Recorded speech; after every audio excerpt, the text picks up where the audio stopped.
Hello and welcome to the Heroes Global Championship. Day 2 and week number 6 is about to begin, and I am excited. My name is Trixler, and to the left, Caldor. Yeah, we're going to have some great matches today, and I have one question for you, actually. How did it feel yesterday when you lost your bet, like, instantly? It's pretty quick. The bye-bye being pulled out, though, is good for not only me, but for the community. Everyone gets to see the best talent in the world finally played. So in case that you didn't watch yesterday, Trick, of course, fanboying Chromie a little bit, was hoping for finally bye-bye being used as a talent and made a bit of a bet that he would... What did you actually say? I said I would buy some gear for whatever team actually grabbed it. And you know what's funny? I actually went to their website. There was no gear, so... I need to get some gear. Probably accommodate you there, but I actually think did he even use the talent once? He didn't even use the talent, I think. He just picked it because he was. Yeah, I went and watched listening for like 3 minutes, and he never actually bye-byed. But regardless, he still picked the talent, and that is a big move forward. So today we have some juicy matches for you. Of course, beGenius taking on Synergy, going to be a good one. And then later on, we got the world, well, not world champs, so Western class champions, Dignitas playing against the Playing Duck. So lots of awesome stuff for us. Yeah, it's going to be great games, and of course, especially our first best of 5 of the day is going to be super important because both of these teams find themselves at the bottom of the standings, and it is time to try and make your way out of there because if not, then you are dropping into the Crucible. Yeah, some very rough possibilities for those bottom two teams right now. It's kind of sad because Synergy is one of those teams that I just really want to cheer for. They've had so many moments where it felt like they can make an incredible play or end out a game, and they just miss it over and over again. And then beGenius is a team that just needs to work on progress and becoming better. Regardless, let's go ahead and check out the schedule for today. What awesome matches do you guys get to watch at home? So many juicy matches later on today. As mentioned, Playing Ducks taking on Team Dignitas, so that'll be a great one to watch. Playing Ducks is, again, one of those teams that's kind of middle tier right now, but they could be great with a lot of work. And then later on, North America, Team Freedom and Superstars and No Tomorrow taking on Tempo Storm. But the first match of the day, we've already alluded to it, Synergy and beGenius. And that's going to be a real fun one. I mean, the crazy Russians are always, like, good for... The crazy Russians.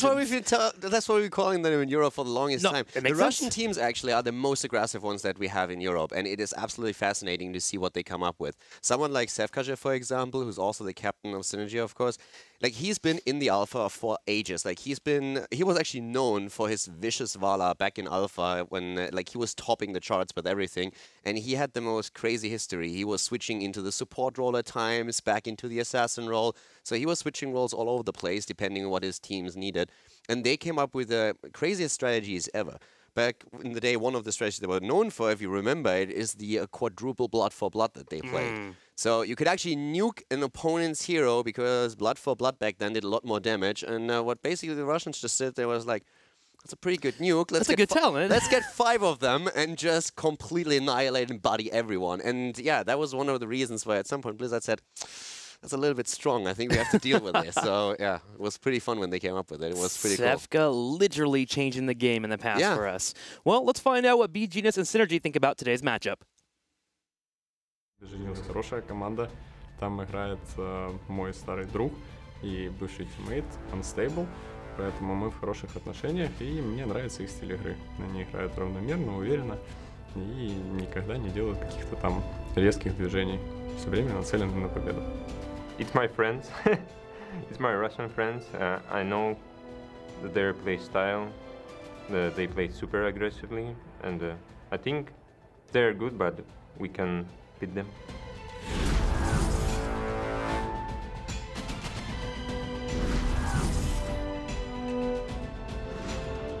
So these two teams are teams that I look at here in HGC Europe, and I wonder about their drafting slightly. One, I feel like Synergy doesn't really prioritize supports like a lot of the other teams do here in Europe. And then I kind of look at beGenius, and I'm always a little bit worried about their playstyle. They seem very locked on we either get Tychus, we get these couple of heroes, and if we don't get them, we just fall apart.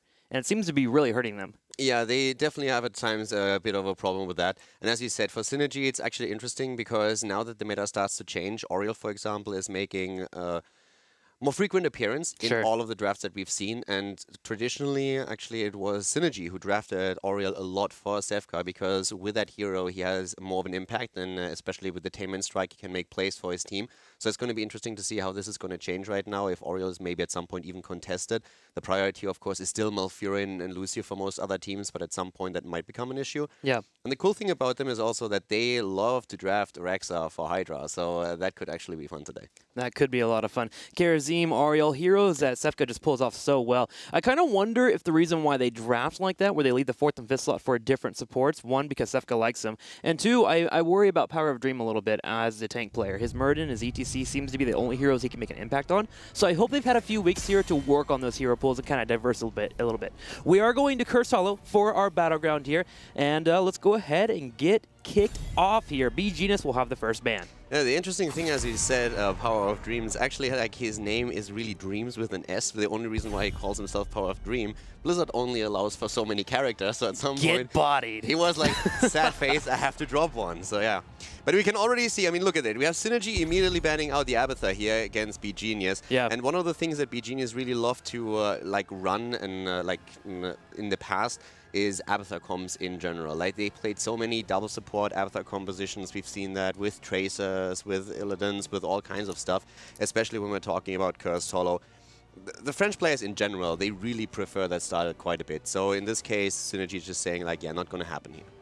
Awesome. Well, also something else to note, really quick too, for you at home. We will not be playing on Towers of Doom or Braxis Holdout. So, quick updates. Those are the battlegrounds that have been banned out as we quickly get into the matches here. So, Falstad picked up. This is Cursed Doll. You're going to see that very often. Now, Synergy is our second odd team in Europe. I put Expert if you're going to have a weird draft, and then I put Synergy secondly. They have the Vikings. They have Rexar in their mix-up. They have Hydra, who is a wonderful player, dude. Every time I'm watching a European stream, Alex Progi, Grubby, I always see Hydra just completely going off. This guy practices all the time. Yeah, and the thing is, like, he's incredibly good as well.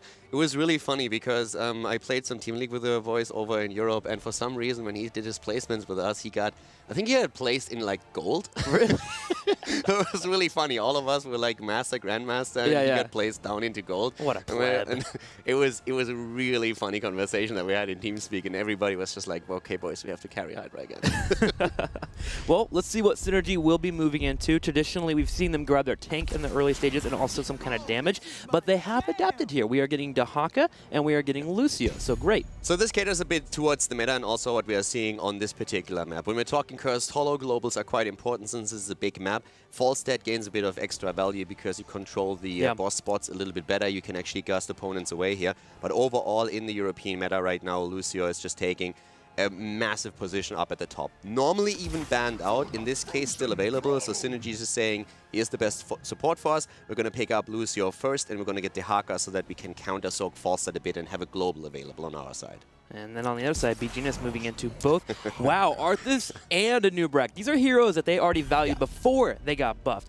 Now, with some alterations to these heroes, suddenly beGenius is like, whoa, is this our patch? Grabbing both a Nubrak and Arthas. Danatan, of course, the Arthas meme lord, if you will. That guy has been running him for years. Yeah.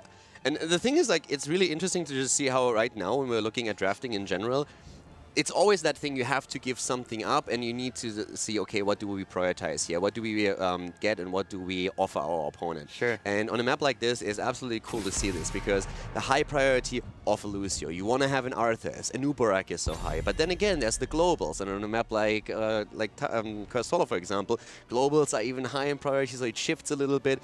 And if you look at it, Synergy got really good heroes at the start, but now they are confronted with the Anubarak and Arthas combo, and that's a front line that has to be feared. Yeah. So right now, let's see how they react to that. And of course, we have the bans coming in first. Synergy actually banning out the Li Ming. They know that that they themselves are not going to pick the Li Ming against the Anubarak, but they want to make sure that beGenius don't jump on the mage. Kivra in particular, solid Li Ming. In fact, the only wins beGenius had in the first 5 weeks were when Li Ming was on the opposing team. That's kind of a shot at the heart there of beGenius because they've had a really poor first 5 weeks. Obviously, beGenius should have been practiced the last few weeks and having a few more heroes mixed in. They have moved into Tychus in the past, but Vala is a hero that we've seen Kivra dabble in a little bit. And Vala, as mentioned yesterday, has become one of those heroes that Europe is just picking up left and right. Yeah, Vala it's really interesting when you watch North America afterwards because like it's the difference in priorities that we have within the regions. There's a lot of heroes that both regions share where they both agree on, okay, this hero is really strong, but Vala is one of those heroes where in Europe we see her in basically every draft. I Sure. think from all the games that we saw yesterday, there was a single game where Vala didn't make an appearance, and in every other one she was picked up. And then you watch North America, and you basically don't see her at all. I think there was like 1 or 2 games where a team picked her. So that's like one of those indicators where regions have very different styles. And I would be surprised if we don't see her in this one. But as I say this, we have a Sylvanas for Synergy. I expected them to go for Vala. They love the hero, but in this case, they are actually playing it with the Sylvanas, and I'm already liking this quite a bit. Yeah, Synergy really laying on the pressure here, taking out Li Ming from Kirva, as well as Tychus taking it and putting it on their team. They now have tools to deal with that Arthas and the Anubrak. He does have the shorter range, so you do have to be careful, but still manageable. He has solid health pool. And then Sylvanas here allows Synergy to actually get some pushes going. So they are looking to control the battleground and, of course, get extra push on those bosses, or, of course, the curse. And I feel really confident that we are already seeing for Synergy and what beGenius is throwing against them. Lucio is going to be one of the key heroes once again. He oftentimes is, but I feel in this game even more so. If we have Sevka on Lucio, then he needs to make sure that he really creates the space for his team. So movement speed is going to be crucial, especially for Tychus, trying to not get locked down by Arthas and Nurubarak, and of course pushing opponents, especially the melee heroes, back once they try to engage upon him is going to be a big deal here. Okay, Malfurion, Greymane, our final pickup. So now we have that damage, we have the dive potential available for beGenius. If things don't go well, they can drop down the Mighty Gust. If I'm Synergy, I'm looking at probably another warrior here, something for engage or something for control. However, it being Synergy, I could see a world here where we get a second support. That is definitely an option. We have seen a lot of double support. We've seen Lucio together with a Malfurion. We've seen him together with an Oriel. Here they have choices. They can either go into the second support, as we said, or they can just say, hey, we need someone else next to Dehaka. Dehaka has been played as a solo warrior if you have the double support. Without it, he falls off a little bit, so one of the 2 roles, depending on how they want to drive the game now. But interesting here, again, we've been talking about priorities. Vala yesterday, as we said, huge part of every game. Today, not in the first map at least, but it makes sense with what they're trying to do here. Synergy, what are you going to pick up?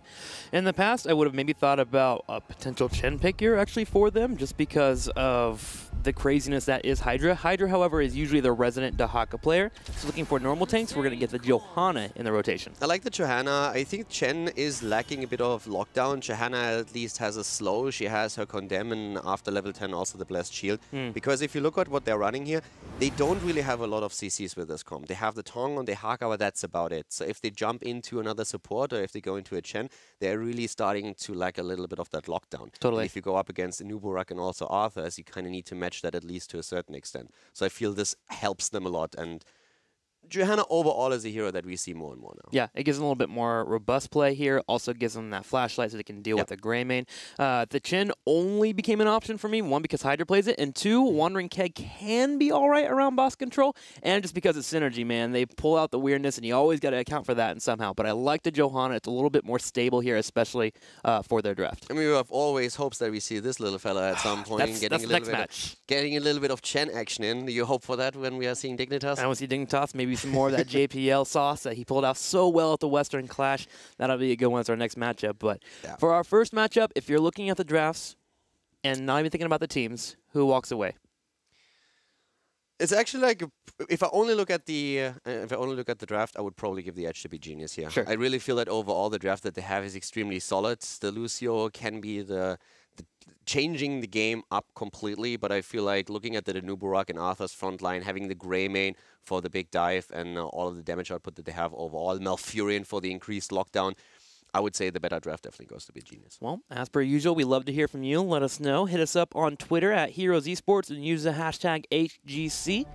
We'll talk to you about today's drafts and, of course, today's game. So, we are about to gear up for our first game of the day. Welcome to the Heroes Global Championship. Hopefully, you've been enjoying the show. It's good to be back. We were gone for a few weeks, but now beGenius and Synergy about to face off.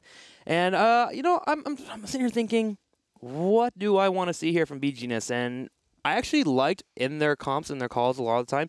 They did a really good job of always going for aggressive plays and make sure to have a strong early game. Their mid game, they just fell off and always felt like they just lost their way. I'm hoping now, with a few weeks being between the first 5 weeks, that we actually get a feel for how much they've been practicing their shot calling. That's really important for me to see in this first game. The thing is, beGenius definitely has to step it up here, because so far they are at the bottom of the standings, and this is their shot to make a bit of a comeback.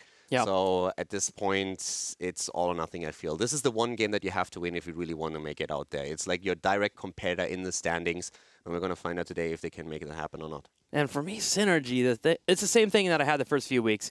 Just get those late game calls. Go for the throat. So many opportunities. There are at least 3 games that I think about when I think about Synergy where I know they had the win in their back pocket. All they had to do was go for it. So for these two teams, it's literally about shot calling for me.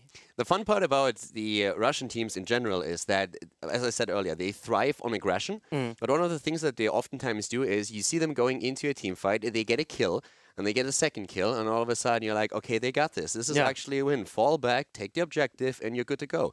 And then they get greedy. And all of a sudden you see them just like moving forward a little bit too far. They go in deep, and then they are like, we probably overstepped. Let's try to move back. And then on the retreat, they lose 2-3 heroes, and all of a sudden they are behind. This is like trademark Synergy. We've seen this so many times. They start to get a little bit better with those calls. But yeah, as you said, the decision-making has to improve if they want to make it into the upper rounds. So Synergy needs to learn a little bit of regret when they're going for the team fights. Calm down. Don't make mistakes. Let's get started here. Cursed Hollow, game number 1. beGenius and Synergy facing off.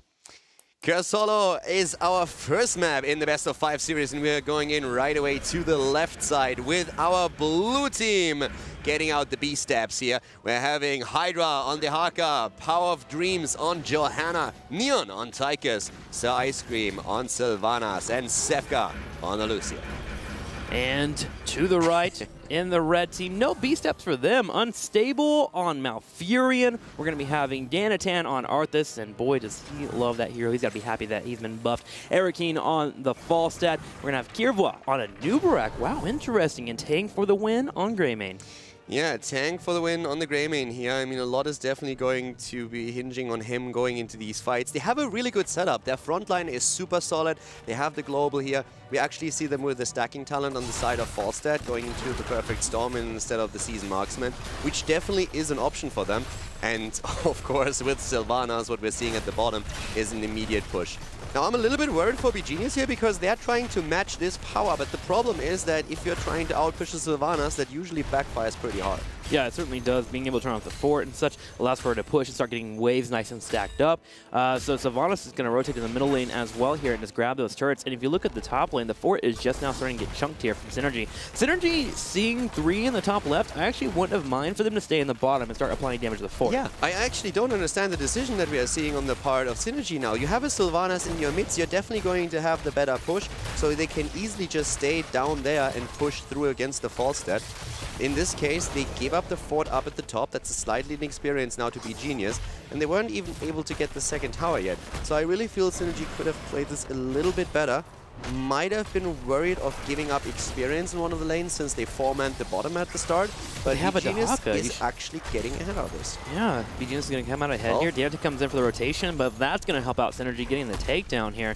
The experience lead still in the favor of beGenius, but man, you got to kind of think about what could have happened. Hindsight being 2020. Tank for the win though, coming in for aggressive play, charging towards Neon. There's going to be the Impale, and Power is going to be sitting on the front. Nice dash by Neon. Wow, and another kill.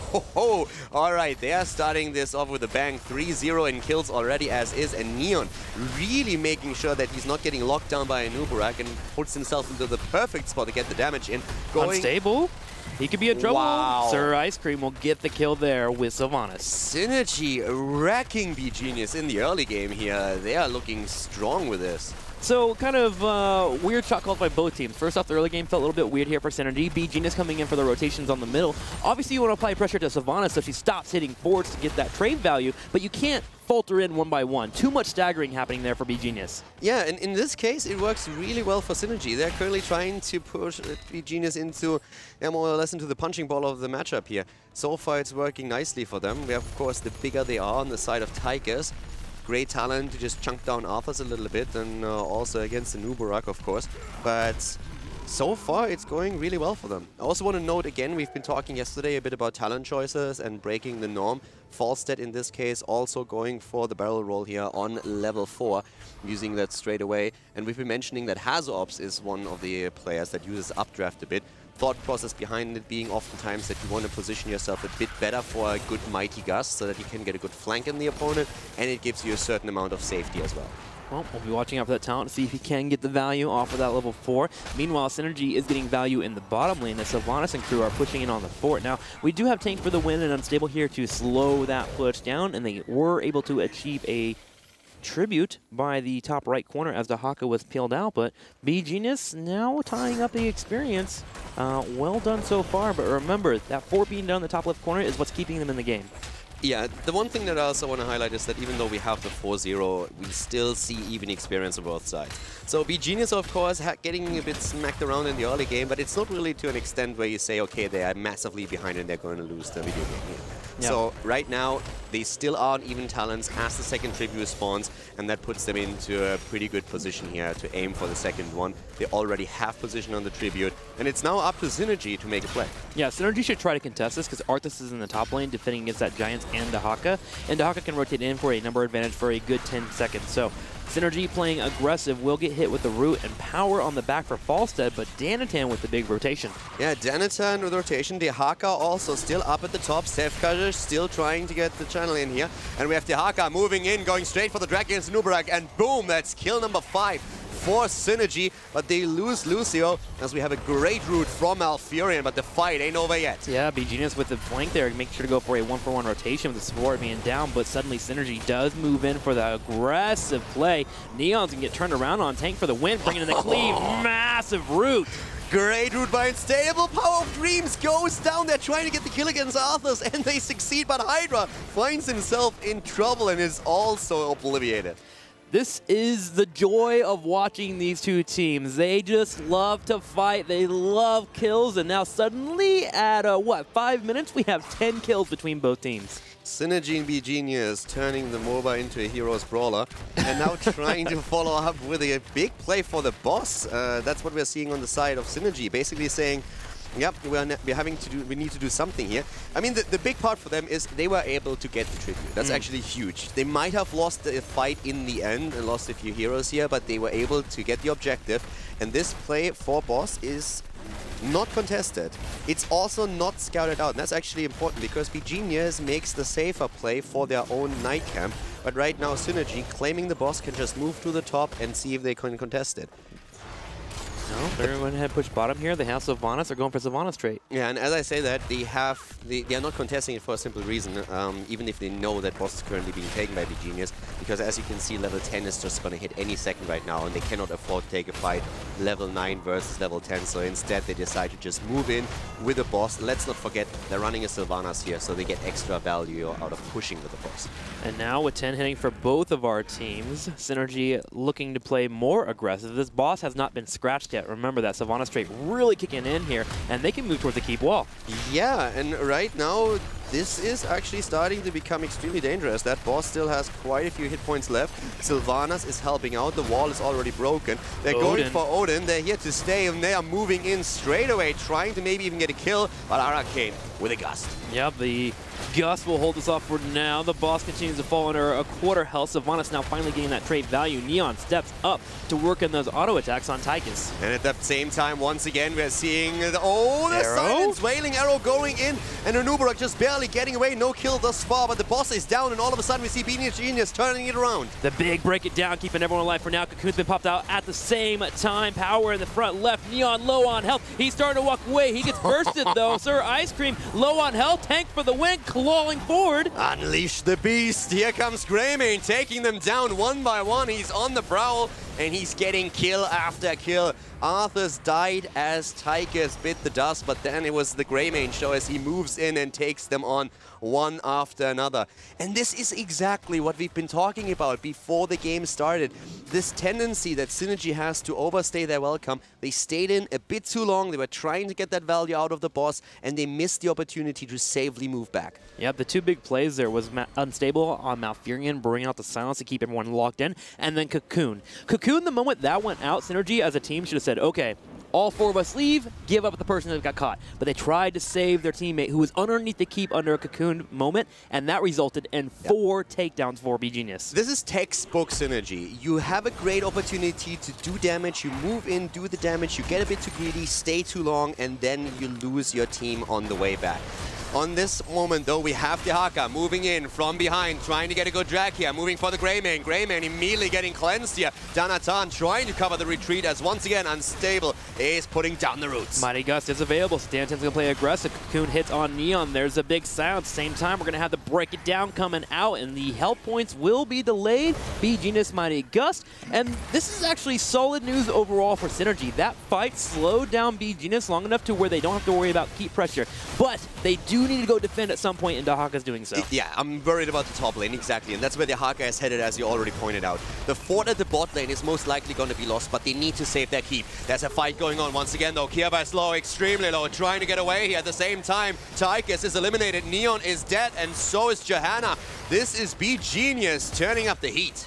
Synergy just trying way too hard to keep that fort alive towards the end of a curse. Had it been maybe a couple more seconds and the fort turned online, it may have been worth it. But the moment that beGenius moved forward and your Dehaka rotated the top lane, there's no way for Dehaka to show up. Give up the fort. You don't need it. Yeah, at that point, you really didn't need to just move in that hard. And well, we're gonna take maybe another closer look at what just happened, because if you just look at the silence, the Wailing Arrow coming out of Sylvanas here, that was actually a perfect one. Gets a really good one. Kiaba doesn't die though, and in that moment it was really the problem that we have Neon out of position just a bit, so he gets taken out, and once that we see Tychus die, it's just a free-for-all, and we have beGenius, yeah, rocking the chaos. So Synergy needs to get this game underneath their belt here. They are certainly getting kind of pushed in by beGenius. So beGenius is going to keep up their pressure. The good news for Synergy is Dehaka is available for them. They've constantly been soaking. Hydra's been keeping Synergy in the game. And the next big contestant point is going to be around these tributes. Synergy would love to get a curse happening for their team. Yeah, at this point, I mean, the curse would actually be great right now. The thing is, Synergy is currently resetting. So the curse just hit them. The opponent is down to 0 tributes. They need to reset. They are 1 level behind. They had a lead going into this. They're still playing with that Sylvanas. As bosses scale going into the game, if they are able to pick up a late game boss, they can get way more value out of it. What they just really need to do is the decision making and the shot calling, the macro shot calling during these fights has to be a little bit better. When do you move in? When do you go back? You don't have to take every battle here. So trying to play this a little bit smarter would actually be great for them. Because overall they have some really nice moments here, but they just need to make sure that the macro game is also on point. Especially when you have a Lucio, you have the retreat option. He just boosts you out. Just make sure that you're around for each other, and when that call is made, you walk away. You don't want to go for a hard engage ever with them having a false start on the opposing team, as well as a Malfurion with the Twilight Dream. So being cautious is definitely something that I would warrant. Falstad is not here yet. The fight is already starting. They're going in again with the drag against Malfurion. Cocoon. He's moving in. Cocoon is out, immediately taken down, and we have also the Gust used on the side of Falstad. Power sharking around here. The Blessed Shield has been used. Neon has the damage on the back left, but he's low, so he has to wait for Sefka to heal him up. All the meanwhile, a tribute has spawned, so this fight will continue. At this point, beGenius should just like back off. I don't think they can do anything here. They used a majority of their cooldowns. They are low on health, and yes, they retreat. This is the smart choice to make. They're super close to 16. In an ideal world, they would have tried to poke a little bit, delay the tribute channel from Synergy, and then attack with the additional talent. But Synergy did that really well. They realized, hey, we have a small window. Let's go hard. Lucio can actually just simply heal us up again, and with beGenius getting chunked down in health, they needed to retreat here. But now with 16, this is their moment, and they are going to try and make a play for boss. Yep, with 16 been online, this is the aggressive play they would like to go for. Sefka does scatter it out there, as well as Neon as he drops a grenade. Don't do it. Kirbois is going to zone on the left choke there. Be careful here. Power walks forward. He's going to pop the Iron Skin. The drag does connect. Kirbois gets peeled on back, and they're fighting in a choke. Yeah, and the question really is here why. Kirbois is actually falling. They're making it happen. Huge risk taken by Synergy, but so far it's working out. They're trying to go for Danatan. He pops Army, and once again we have Sefka speeding everybody up, trying to put Hydra into position. The cleanse is good though, Unstable, making sure that tank is still alive. And that kill is important. This allows Synergy to turn around and just focus down their boss. A tribute is spawning in the top left, which means someone can rotate over there and grab the tribute. beGenius will be forced to defend this without an Anubarak, and if they don't, Curse is here, and with a huge push being available for both Dehaka in one lane and the other four synergy with Sylvanas and Tychus, they could definitely do some damage to the infrastructure of beGenius. Yeah, synergy in this point really just has to buy a little bit of time for Dehaka. And actually at this point it looks like we're going to see a curse there. Where's Dehaka? He's going to try and move in soon. He's still defending at the bottom. And once again, synergy is going deep. beGenius loses Malfurion. I have to call this out here. This is synergy taking the fight at the bottom and also moving in up to the top as they did. That's extremely risky. In a lot of cases, that is not going to work out for you, but beGenius making small mistakes in positioning and how they are trying to retreat, which allow synergy now to get that advantage. And if they get boss plus curse, that would be a nightmare for the French team. beGenius fighting this 4v4, and they can with the Cocoon. The big silence does come out. We're going to have the sound barrier helping out synergy. Sefka nails it, and that's going to be a boss for synergy. Synergy with a boss, and they are going to time the tribute right now. So that aggression that we see from them works out in their favor, but you still have to realize that they're taking massive risks with these calls, especially the fight that they took at the bottom boss where they were able to take an Uberak down. That was taking a massive risk. You fight with the talent down in a choke point that could have backfired so fast, but with them being able to take an Uberak down at the bottom fight, that worked. Now they are in a commanding position. Curse is going to take down the fort in the middle, and with the boss already moving in, they can do a massive amount of damage. This keep is definitely a goner. Yep, that keep should be taken out here. Everyone moving forward. In 1 second, we'll have Greymane back in to help with the defense, but already the keep has at half health. Just continue to focus it down. Synergy is actually going to pop Odin as well on Neon. Danatin starting to move forward.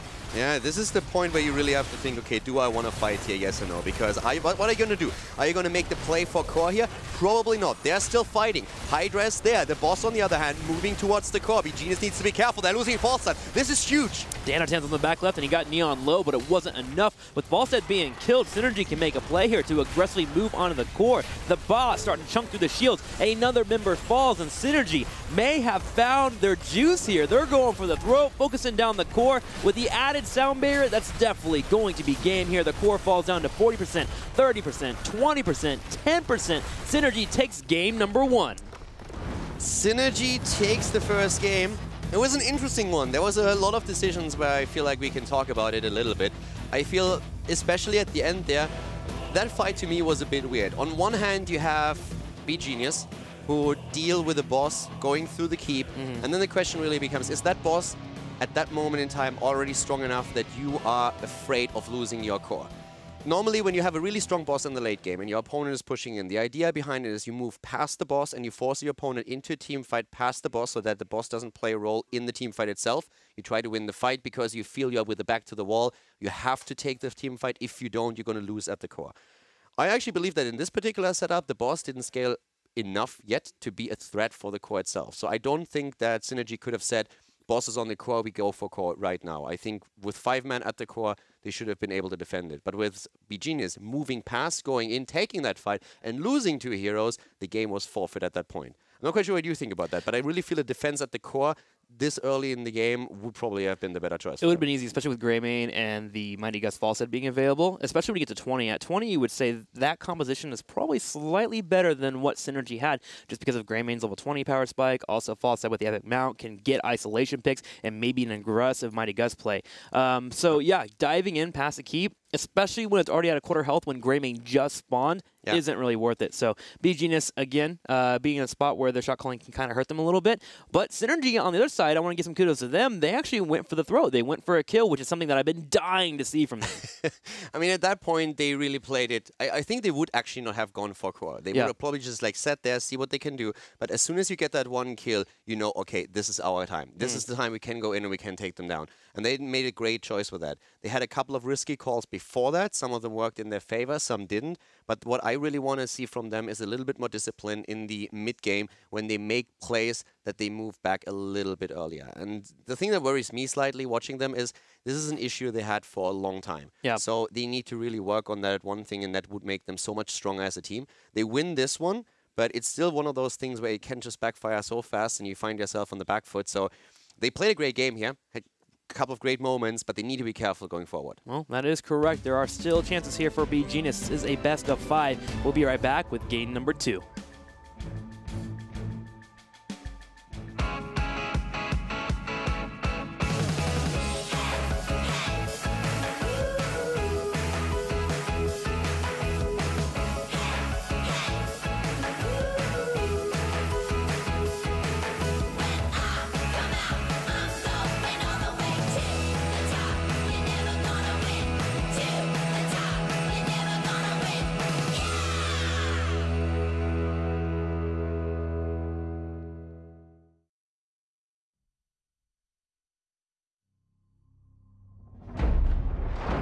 The most important thing I've learned in all my journeys is balance.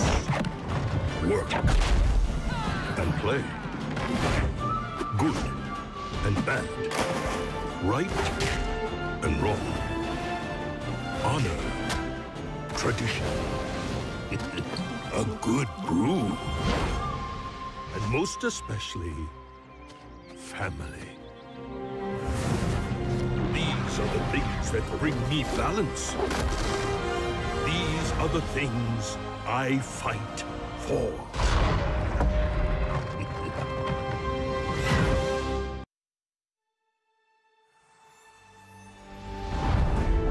Life is an adventure. I mean, have you seen this Nexus place? There's limitless